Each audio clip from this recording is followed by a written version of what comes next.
The Apocalypse of Paul, chapter 31 through 35. Chapter 31. And when he had ceased speaking unto me, he led me out without the city, through the midst of the trees, and back from the place of the land of good things, and set me at the river of milk and honey. And after that, he led me unto the ocean that beareth the foundation of the heaven. The angel answered and said unto me, Perceivest thou that thou goest hence? And I said, Yea, Lord. And he said unto me, Come, follow me, and I will show thee the souls of the ungodly and the sinners, that thou mayest know what manner of place they have. And I went with the angel, and he took me by the way of the sun setting, and I saw the beginning of the heaven, founded upon a great river of water. And I asked, What is this river of water? And he said unto me, This is the river which compasseth the whole earth about. And when I was come beyond to the outside of the ocean, I looked, and there was no light in that place, but darkness and sorrow and sadness. And I sighed. And I saw the river of fire burning with heat, and in it was a multitude of men and women, sunk up to the knees, and other men up to the navel, others also up to the lips, and others up to the hair.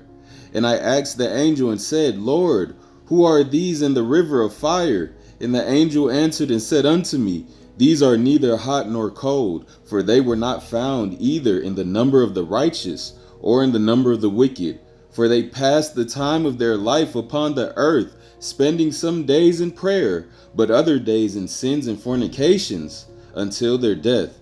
And I asked and said, Who are these, Lord, that are sunk up to their knees in the fire? And he answered and said unto me, These are they which, when they are come out of the church, occupy themselves in disputing with idle talk. But these that are sunk up at the navel are they who, when they have received the body and blood of Christ, go and commit fornication, and did not cease from their sins until they died. And they that are sunk up to the lips are they that slandered one another when they are gathered in the church of I am. But they that are sunk up to the eyebrows are they that beckon one to another, and privily despise evil against their neighbors. The Apocalypse of Paul, chapter 32. And I saw on the north side a place of sundry and diverse torments, full of men and women, and a river of fire flowed down upon them.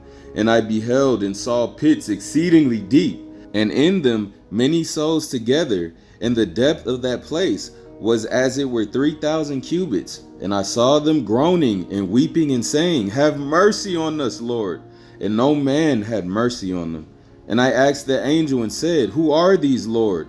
And the angel answered and said unto me, These are they that trusted not in I am, that they could have him for their helper. And I inquired and said, Lord, if these souls continue thus, 30 or 40 generations being cast one upon another, if unless they be cast down yet deeper, the pits would not contain them. And he said unto me, The abyss hath no measure, for beneath it there followeth also that which is beneath. And so it is, that if a strong man took a stone and cast it into an exceeding deep well, after many hours it reacheth the earth. So also is the abyss.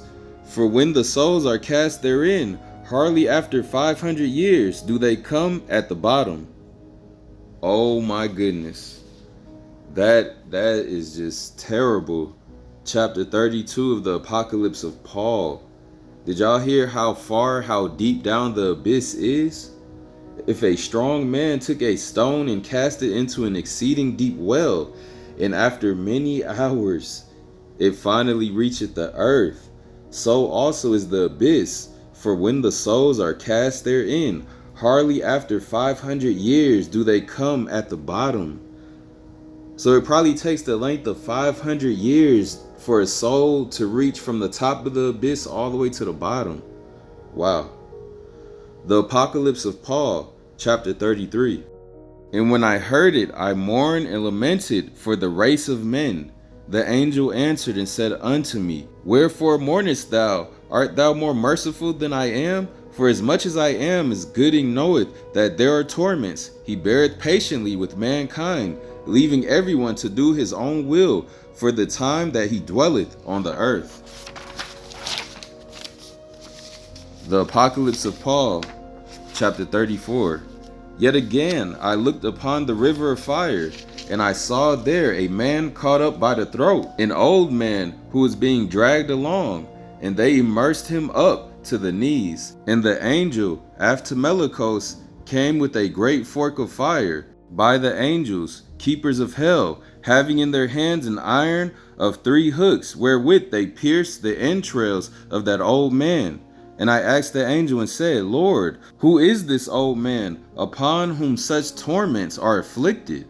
And the angel answered and said unto me, He whom thou seest was a priest, who fulfilled not well in his ministry. For when he was eating and drinking and whoring, he offended the sacrifice unto I am at his holy altar. Wow.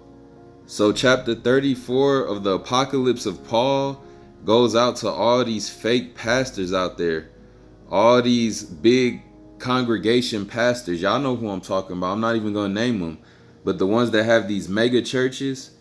Chapter 34 of the Apocalypse of Paul goes directly to those guys. The Apocalypse of Paul, chapter 35.